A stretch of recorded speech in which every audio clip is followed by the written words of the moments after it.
セピさんは新ソルボンヌ大学パリ3のフランス文学の教授で、19世紀の詩がご専門ですが、詩だけではなくビクトル・ユーゴの小説、あるいはジュール・ベルヌの小説などもエディションをたくさん作られたり解説をされたりなさっています。セピさんはもともとは当初はキャリアの初めにおいてはジュール・ラフォルグの専門家として知られてた方です。その後さまざまな方面に研究の対象を広げまして、近年の仕事としてボードレールの詩と批評を大部な一貫本にまとめた「ボードレールイメージへの情熱」というちょっと今何ページあったか千何百ページあることは確かですが、クワルト総書というガリマルから出ているですね、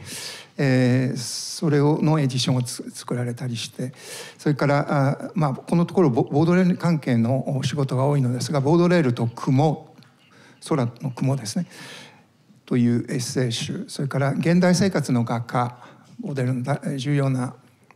エッセイですが、そのフォリオ版総書を作られたりという仕事があります。で、2012年にはアロイジウス・ベルトランからレオン・ポール・ファルグに至る三分の理論と詩学というふうな高価な本を出しておられます。から2012年から24年までプレイヤード総書のジュール・ヴェルヌの作品集数巻の編集工程に携わり、来年これはアナウンスですが、ボードレール現代系の芸術ラー・オ・プレゼンの刊行が予定されています。それじゃあセッピさんお願いします。Merci beaucoup, cher ami. Merci de cette présentation très généreuse. Le propos de ce colloque est entre autres d'inviter à évaluer l'incidence d'une catégorie souvent sollicitée et souvent appliquée à des domaines d'activités artistiques variés, musique, peinture, littérature, approchée sous l'angle d'une historicité qu'on peut qualifier de restreinte, c'est-à-dire recentrée sur un parcours créateur ou une carrière personnelle, et caractérisée par des divisions ou des phases, disons, distinctes, offertes à l'exercice critique de l'évaluation. Ainsi, et qu'importe en vérité qu'on se réfère à Adorno, Spechthiel ou à Edward Said, lorsqu'on emploie la notion de style tardif, dans la plupart des cas, on s'inscrit dans une logique de périodisation envisagée à l'échelle d'une œuvre singulière, et on s'attache alors à déporter la perspective sur le moment final, la séquence conclusive qui clôture cette œuvre. Il est ainsi courant de rencontrer dans le discours critique des expressions du type « le dernier Verlaine »,« le dernier Baudelaire », pourquoi pas aussi le dernier Hugo, qui serait celui d'après l'exil et d'avant la mort, ou bien, et plus fréquemment encore, le dernier Titien, selon l'expression d'Erwin Panofsky, le dernier Van Gogh, comme le disait Gaëtan Picon, le dernier Turner, d'après l'historien d'art Lawrence Gowing, et le dernier Monet, comme l'a excellemment démontré l'exposition Monet-Mitchell, qui s'est tenue à la Fondation Vuitton à Paris en 2022.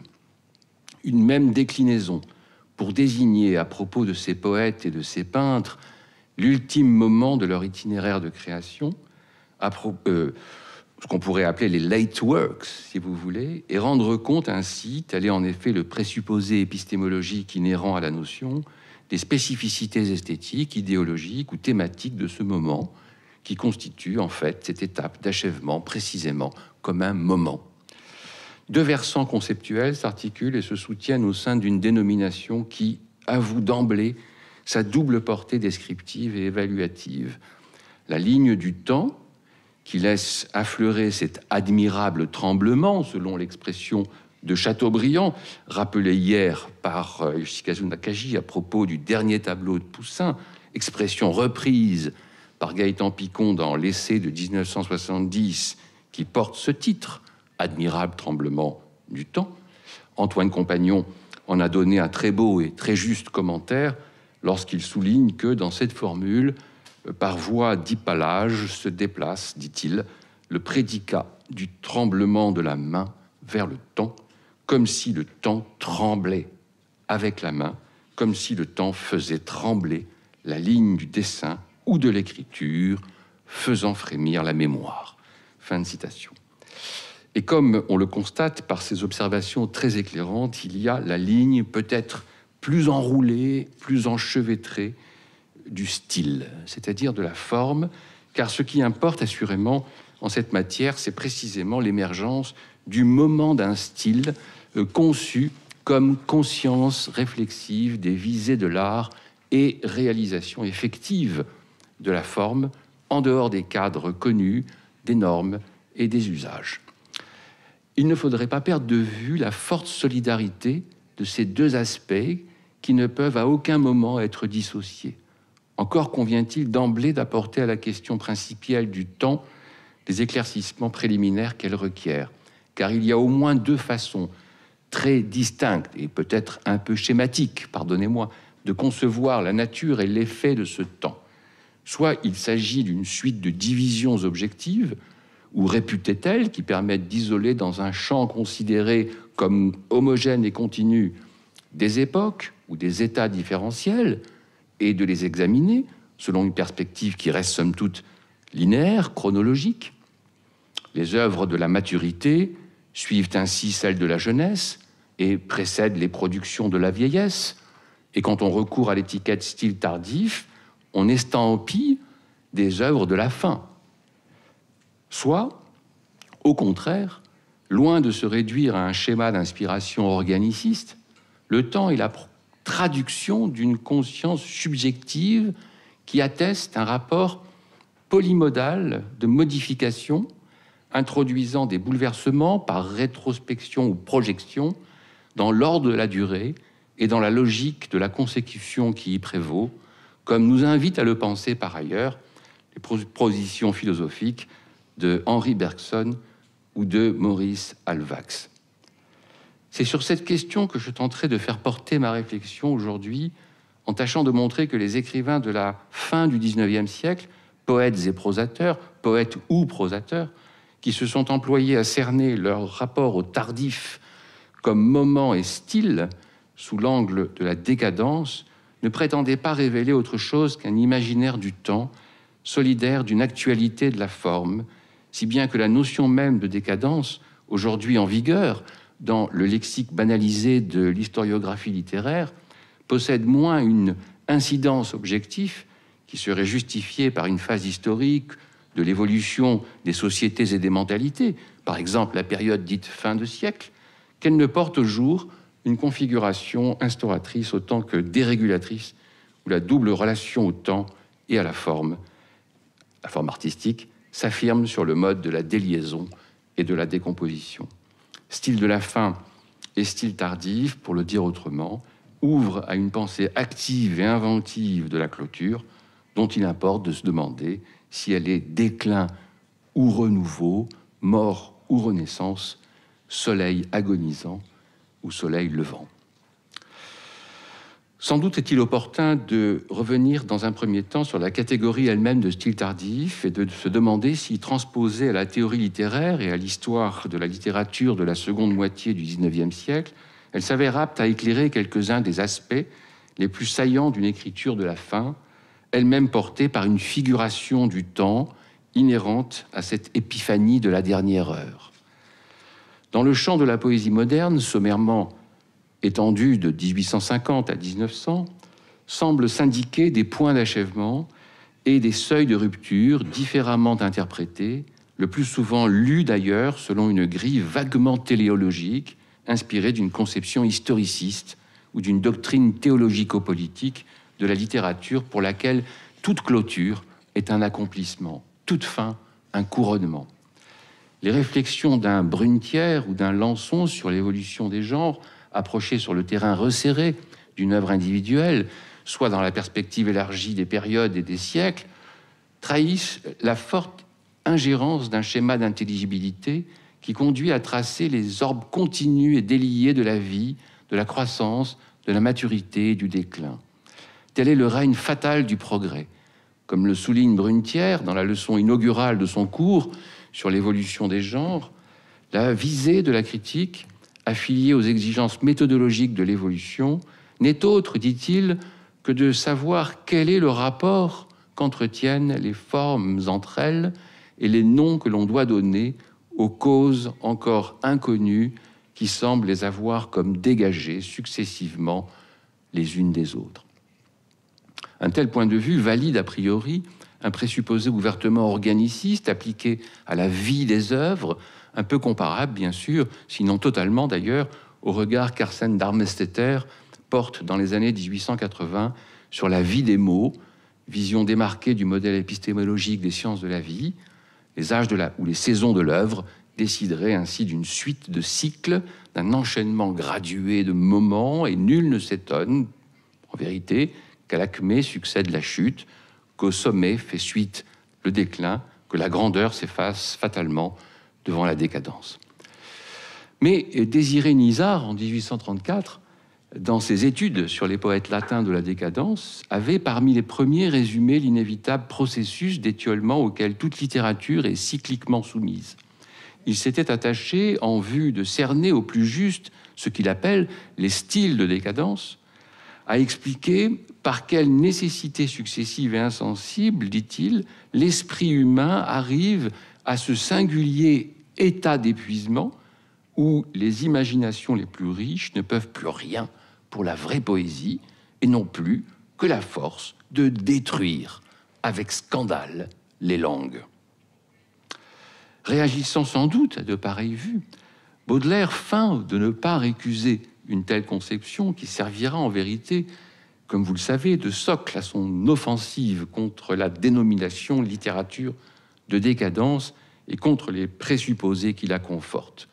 Il écrit ainsi, en 1857, le mot « littérature de décadence » implique qu'il y a une échelle de littérature, une vagissante, une puérile, une adolescente. On serait tenté d'ajouter une autre mature, une dernière sénile.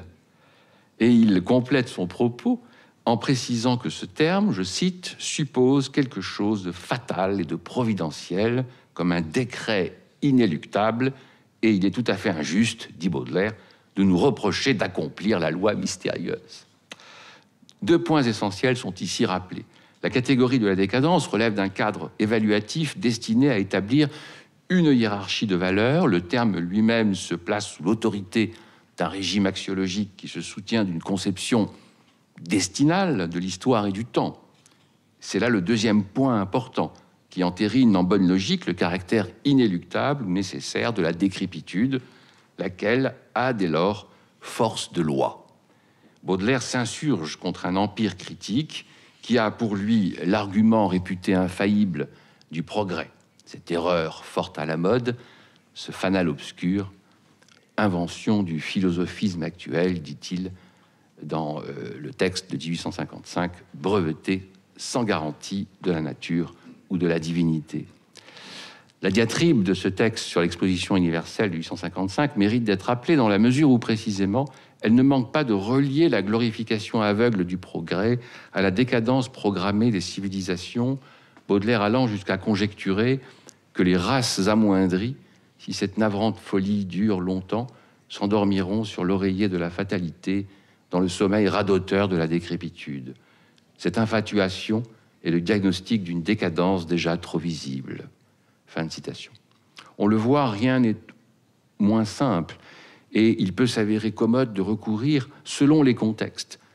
à des termes ou des étiquettes dont on dénonce par ailleurs le caractère figé ou inadéquat. Le mot de décadence étant sans aucun doute celui qui se prête le plus docilement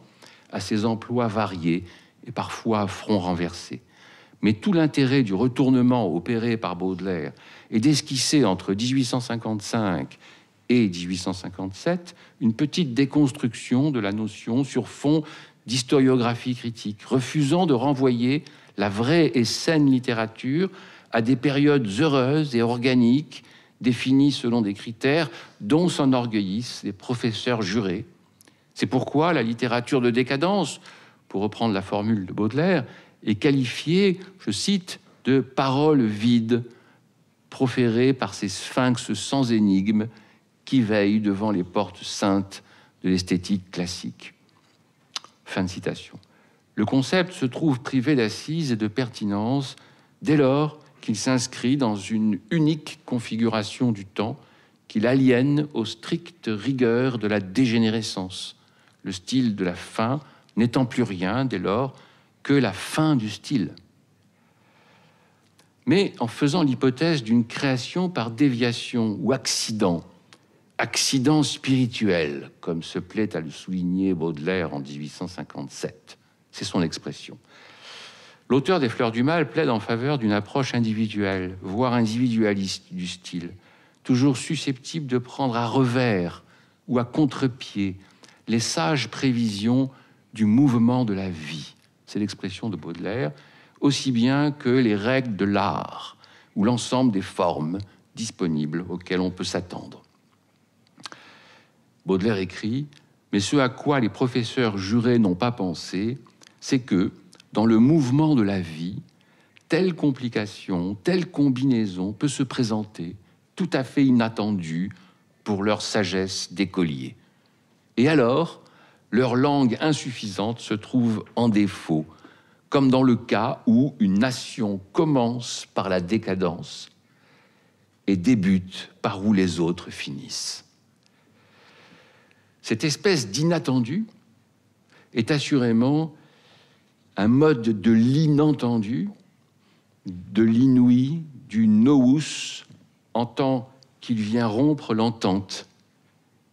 briser la concorde des idiomes, des formes et des significations établies par convention ou décret de naturalité. Ce qui est ainsi qualifié extérieurement de décadent suggère, comme certaines œuvres terminales, le sentiment d'une naissance. Et Gaëtan Picon, dans l'essai sur l'admirable tremblement du temps que j'ai cité tout à l'heure, ajoute « comme si le terme était l'éclosion de quelque chose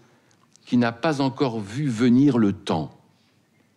comme s'il fallait annuler toute histoire pour que vienne cette voix personnelle à travers quoi s'exprime l'inconditionné du premier instant quand le jour vient de se séparer de la nuit. C'est cela que d'autres ont appelé l'inouï, l'inconnu. » Fin de citation. Non seulement le style de la fin peut être l'aube d'un nouveau langage, le soleil agonisant se révélant soleil levant, mais de plus, il condamne à l'impropriété et à une sorte d'obsolescence nécessaire la langue insuffisante, pour reprendre la formule de Baudelaire, qui prétendait en rendre raison. C'est bien d'une insuffisance comparable dont nous entretient Huysmans dans un célèbre chapitre d'Arrebourg, le chapitre 14, quand, examinant les conditions de possibilité d'un style propre aux civilisations décrépites, c'est-à-dire d'un style décadent, il en vient à s'attarder sur l'écriture d'Edmond de Goncourt. Il relie pour nous la Faustin,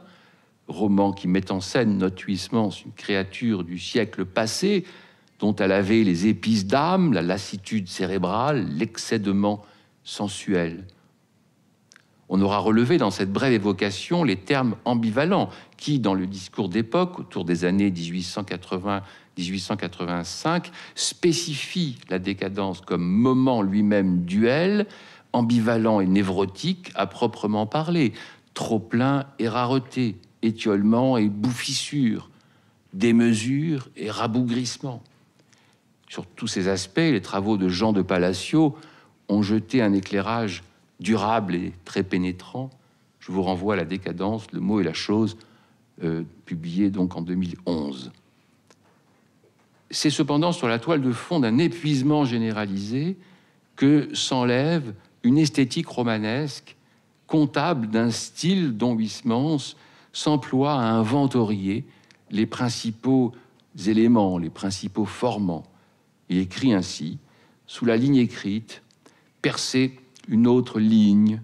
visible à l'esprit seul,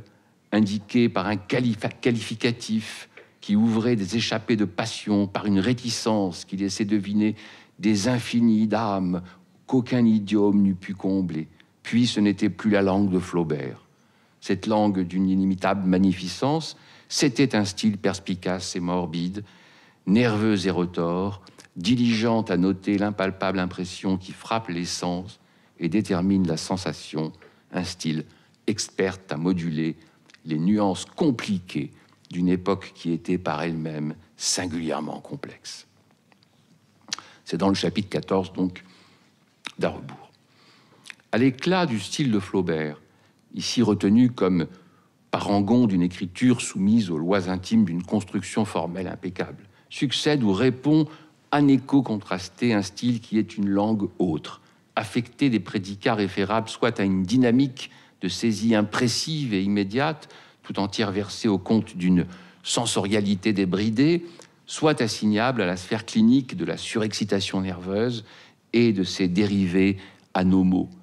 Mais les deux niveaux ne sont nullement dissociés. Et la définition que donne Huysmans de ce style, adapté aux nuances compliquées d'une époque qui était par elle-même singulièrement complexe, imbrique le paradigme rhétopoétique dans le paradigme de l'âme, autant dire dans le domaine de la psychologie et sans doute de la métapsychologie. Cette écriture de la fin conspire, pour le dire autrement, à la dislocation accélérée et sans doute irréversible des ensembles constitués. En appariant la langue et le style, selon d'ailleurs un réflexe hérité de la rhétorique classique, Huysmans atteste que le style de décadence, conçu comme style tardif, n'est cumulatif que pour mieux s'affranchir de tous les bénéfices acquis. Loin de promouvoir l'excellence des formes épurées, il s'affirme bien plus comme l'instrument autant que le reflet privilégié d'une fugitivité pathologique qui va bien plus loin, bien plus en profondeur que ces immenses emmagasinements d'observations, ces notes prises à coups de lorgnon dont nous parle Edmond de Goncourt dans la préface des frères Zemgano en 1879 et qui sont destinées, dit-il, à former, je cite, une collection des documents humains. À l'arrière-plan des réflexions de Huysmans se réagencent les lignes pionnières qui, en 1881, ont contribué à fixer, selon une orientation bien différente de celle qu'avait adoptée Nisard dans les années 30, une théorie de la décadence. Dans son article sur Baudelaire, publié dans la Nouvelle Revue le 15 novembre 1881, Bourget propose, sous couleur de théorie, une définition du style de décadence promise à une certaine fortune. Il y voit non pas un travail concerté de remembrement, mais au contraire une logique de la décomposition, conférant du même coup au mot style une nouvelle signification, à la fois élargie et quasi générique, pouvant être appliquée aussi bien aux œuvres individuelles, tel ou tel recueil de poèmes ou romans, qu'au moment esthétique dans son ensemble, dans toute son extension. Associant style et langue, Bourget impose un pli notionnel qui n'est étranger ni au régime théorique du style tardif, ni à la pensée de la fin, qui sous-tend ce qu'on a coutume d'appeler la littérature décadente. Il écrit ainsi: un style de décadence est celui où l'unité du livre se décompose pour laisser place à l'indépendance de la page, où la page se décompose pour laisser place à l'indépendance de la phrase, et la phrase pour laisser la place à l'indépendance du mot. Les exemples foisonnent, poursuit-il, dans la littérature actuelle qui corrobore cette hypothèse.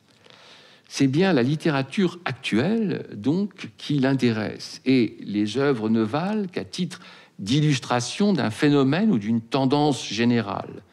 Comme l'historien, le critique ambitionne de dégager de l'étude des cas particuliers des lignes de force, des mécanismes sous-jacents, des lois ordonnatrices. Ainsi, le démembrement de l'organisme du langage apparaît-il comme une constante spécifiant un moment de la fin, et nul ne peut ici s'aveugler sur le lien analogique qui relie implicitement cette pensée de la fin à cette présupposition organiciste que nous avons déjà relevée, envisagée comme une enquête sur les espèces et les formes du vivant. L'étude de la vie des œuvres d'art se calque sur les modèles de l'épistémé moderne. Le tout de l'œuvre s'effrite et s'éparpille comme un corps atteint de maladie. Il est le siège d'une dispersion cellulaire. La dynamique d'interdépendance qui assure vitalité et harmonie est rompue au bénéfice d'un mécanisme d'autonomisation devant peut-être conduire, c'est l'ultime hypothèse, à l'aphasie et au silence. Car après l'effacement du mot, il n'y a que le vide ou le blanc. Mais en bon psychologue, Bourget sait aussi que ce style terminal qui aboutit à la promotion exclusive du mot correspond au culte de l'exquise rareté lexicale auquel sacrifieront les poètes décadents autant qu'il rejoint les ambitions des prosateurs artistes amoureux du mot inusité, du terme technique ou argotique, du néologisme et de l'archaïsme dès lors conçus comme le foyer nourricier ou le pivot de la phrase. Mais nulle gratuité n'entache une telle préférence. L'indépendance du mot, venant après les autres déclarations d'indépendance, du livre, de la page et de la phrase, possède sa justification psychologique. Bourget écrit ainsi « La prose nouvelle, pour suivre de plus près la sensation, renverse l'ordre de la phrase. Pour égaler la singularité de cette sensation, elle crée des termes nouveaux. Pour en reproduire la vérité minutieuse, elle multiplie les emprunts au dictionnaire de métier. Plus la notation sera précise et rare, plus l'écrivain sera satisfait. » Fin de citation. Cette nouveauté n'advient qu'au prix d'une déliaison formelle, on le constate, voire d'une destruction, et l'indépendance toute démocratique du mot, qui atteste la souveraineté de l'individu, ne peut être consommée qu'à la faveur d'un démantèlement des hiérarchies antérieures. Parachevant cette petite révolution langagière, Huysmans, vous vous en souvenez, offre à Des Esseintes, au terme de ce même chapitre 14 d'À rebours, l'avantage d'une dernière conjecture en matière de style tardif, conjecture en laquelle pourraient se résoudre et se résorber tous les styles. Il s'agit de faire l'hypothèse que, je cite, « le moment viendrait où un érudit préparerait pour la décadence de la langue française un glossaire pareil à celui dans lequel le savant Ducange a noté les dernières balbuties, les derniers spasmes, les derniers éclats de la langue latine, râlant de vieillesse au fond des cloîtres. » Fin de citation. Voilà qui nous situe très précisément l'extrême pointe du temps et au bord de l'abîme. Comme le style de décadence, le style des œuvres tardives, dont le modèle incontesté demeure pour l'esthétique générale les derniers quatuors à cordes de Beethoven, se signale à l'attention par un certain nombre de traits formels, ou plutôt informels, qui le rendent malaisé à cerner, à décrire, comme un phénomène à la fois unitaire et dépendant des déterminations et des lignes de force qui en manifesteraient la possibilité. C'est ce que nous avons entendu et vu hier. Pour le dire autrement, les œuvres marquées au sceau du style tardif peuvent être certes les derniers ouvrages d'un artiste. L'offrande conclusive délivrée à l'heure de la vieillesse, c'est comme en tremblant. Mais le croisement par la décadence nous enseigne qu'elles ne sont pas toujours des ultima verba, étant des productions hantées par l'obsession et l'agonie, de l'agonie et de la mort, et encore inspirées, secrètement inspirées, par la fièvre des commencements. En elles se redéploie sans cesse donc un imaginaire du temps. Il se pourrait donc, ce sera mon dernier temps, comme nous l'avons rapidement esquissé plus haut, que le style tardif, en tant que style de la fin, ne s'émancipe des normes et des formes, y compris celles qu'une poétique interne a pu décider en amont, que pour mieux s'adonner à une espèce de lâcher-prise, littéralement un laisser-aller. Dans son livre sur le dernier Beethoven, Rémy Stricker cite un fragment d'Ainsi soit-il, où les jeux sont faits.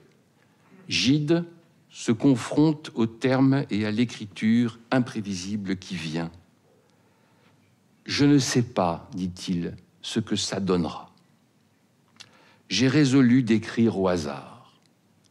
Il y a par-delà la logique une psychologie cachée qui m'importe ici davantage. Et peut-être que, à mon âge, il est permis de se laisser aller un peu. Et Claude Monet, dès 1912, écrivait à Gustave Geoffroy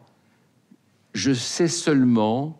que je fais ce que je peux pour rendre ce que j'éprouve devant la nature, et que le plus souvent, pour arriver à rendre ce que je ressens, j'en oublie totalement les règles les plus élémentaires de la peinture, s'il en existe toutefois. Bref, je laisse apparaître bien des fautes pour fixer mes sensations. Confidence remarquable à plus d'un titre qui met en lumière, me semble-t-il, toutes les conditions requises par l'impératif du dernier style, entendu non pas comme l'accomplissement naturel ou logique de ce qui a précédé, ça, nous avons vu cette hypothèse hier, en effet, mais comme un jaillissement non préparé, indéterminé, un événement déroutant et pouvant susciter l'incompréhension ou la perplexité. Comme le note encore Rémy Stricker à propos de Beethoven, je cite, « Le revers intime du dernier style provoque dans presque toute la littérature une sorte de stupeur dont il semble qu'elle ne se remette jamais vraiment, quitte à se raisonner en ramenant d'une manière ou d'une autre sur le devant de la scène des notions traditionnelles de forme et de style auxquelles il tourne le plus souvent le dos, avec une liberté que n'entendront d'ailleurs pas vraiment les compositeurs romantiques et beaucoup de leurs successeurs. Est-ce le privilège de la vieillesse ? Sans doute, et aussi le fait de cette conscience de soi artistique qui pose le temps moins comme une donnée extérieure, objective, que comme un matériau intériorisé, sans cesse retravaillé, réapproprié. Les écrivains de la décadence, ceux qui ont entrepris de penser les visées et les moyens de la création littéraire à l'aune de la fin, du terminus, illustrent à leur manière comment le montage des temporalités, pour reprendre ici une expression à Georges Didier Berman, réassortit les conditions de possibilité, ou plutôt même d'impossibilité de l'œuvre, en réévaluant radicalement les formes et les valeurs du style. C'est que pour eux, du moins pour certains d'entre eux, ce temps se traduit poétiquement en termes de dissociation. Je reprends un Rémy de Gurmont, un terme cher, comme vous savez, c'est-à-dire selon les catégories de la négativité. La réflexion sur le style de la fin, de Baudelaire à Huysmans, en passant par Paul Bourget, si elle aboutit via l'hypothèse du glossaire à la valorisation du mot isolé, en dehors de toute construction formelle d'ensemble, rejoint les lieux saillants d'une poétique de l'absence ou du retrait, pour laquelle le sens est comme toujours en suspens, toujours différé. Dans un article intitulé « Magie », dont l'occasion lui est offerte par la parution d'un livre de Huysmans précisément, Mallarmé procède à cette parité secrète entre les méthodes de la magie et le sortilège que restera la poésie. Il rappelle que la poésie s'emploie à extraire, tel est le rituel, du nombre exprès l'objet tue par des mots allusifs, jamais directs, se réduisant à du silence égal. Fin de citation. Résumant sa poétique de la suggestion, Mallarmé reconduit le langage aux rives de sa propre extinction, non pas comme un acheminement fatal de la parole, mais comme une économie du poème dont le temps prosodique et métrique n'est ni celui de la nature, ni celui du monde social. Comme on a pu le faire remarquer pour Mallarmé, les vers tournent autour du suspens créé par les mots qui, dépassant l'acte de nomination, ambitionnent d'évoquer le presque. Ni approximation, ni analogie, ce presque ouvre l'intervalle où brille d'un seul et même éclat l'entrevision et l'impossibilité de l'œuvre. À l'unité du poème, désormais inachevable, il substitue le procès de son incessante errance, de ses inlassables déplacements réflexifs. Fin du poème, au double sens de télos et de clôture, cette ouverture apparaît comme le mouvement de cette conscience de soi de la poésie, comparable à ce que Adorno identifie dans les dernières œuvres de Beethoven, sous l'angle d'une contradiction non résolue entre le pôle subjectif et le pôle objectif, c'est-à-dire entre le liant intérieur, invisible, et le spectacle observable de la dislocation formelle. Adorno écrit, dans sa philosophie de la nouvelle musique, « Objectif est le paysage morcelé, subjective, la lumière qui seule l'illumine. » Beethoven, ajoute-t-il, n'effectue pas leur synthèse harmonique. Il serait tentant de lire le coup de dé dans une telle perspective, en se demandant, à la suite de Bertrand Marchal, si cette tentative pourrait lever enfin une page à la puissance du ciel étoilé, selon l'expression de Paul Valéry, forme un poème testamentaire ou une œuvre fondatrice, un fragment du livre infaisable ou un texte total. Les termes de l'alternative sont révélateurs, me semble-t-il, d'une affiliation de ce poème au style tardif de la poésie, de même qu'il l'apparente du même mouvement à la sphère de référence de la littérature de la fin et de la fin de la littérature.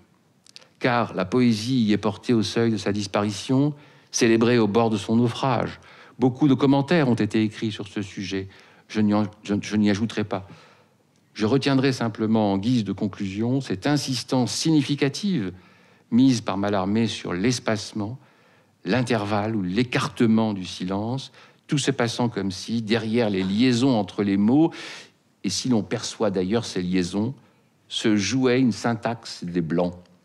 Mallarmé affirme vouloir disperser l'ancienne mesure du vers. Il écrit, rappelez-vous, « Les Blancs, en effet, assument l'importance, frappent d'abord. La versification en exigea comme silence alentour, ordinairement, au point qu'un morceau lyrique ou de peu de pieds occupe au milieu le tiers environ du feuillet. Je ne transgresse cette mesure, seulement la disperse. » Admettons plus volontiers que le propos vise ici à suspendre toute unité, à rendre inopérant tout effet de totalité, à laisser l'initiative, en somme, à la variabilité formelle, à la l'habilité des motifs de la phrase, enveloppée dans une gamme de subdivisions dont la mesure échappe à l'œil comme à l'oreille. Nouveau témoignage, donc, de cette assomption de la subjectivité, cette mise en scène spirituelle exacte, déliée de tout ou presque, et nouvelle preuve de cette promotion corrélative d'une objectivité des Blancs, scansion visible de la coupe ou du suspens, empêchant toute synthèse, toute harmonie pleinement réalisée. Ce bref parcours à travers l'ère de la décadence en littérature nous a permis de constater que la réflexion des observateurs critiques, comme celle des acteurs impliqués, des écrivains, s'emploie à articuler à une pensée du temps, une pensée de la forme et du style, comme manifestation d'une usure et prodrome d'un dépassement. Affranchie des griseries du progrès et des chimères du moderne, l'écriture de la fin est sans doute, comme on a pu le dire très souvent, l'instant où, visant à l'essentiel, les formes s'épurent et se simplifient. Mais cette épuration tardive ne va pas sans soulever quelques questions, autant que cet essentiel demeure problématique. Sa vertu est sans doute de faire valoir un geste de déliaison, d'infraction ou d'effraction, un acte de libération qui entraîne le miracle d'une mue inattendue, inespérée autant qu'imprévisible, un accident qui sauve, comme le disait si bien Baudelaire, mais qui sauve trop tard, c'est-à-dire qui pourrait bien être sans suite. Je vous remercie.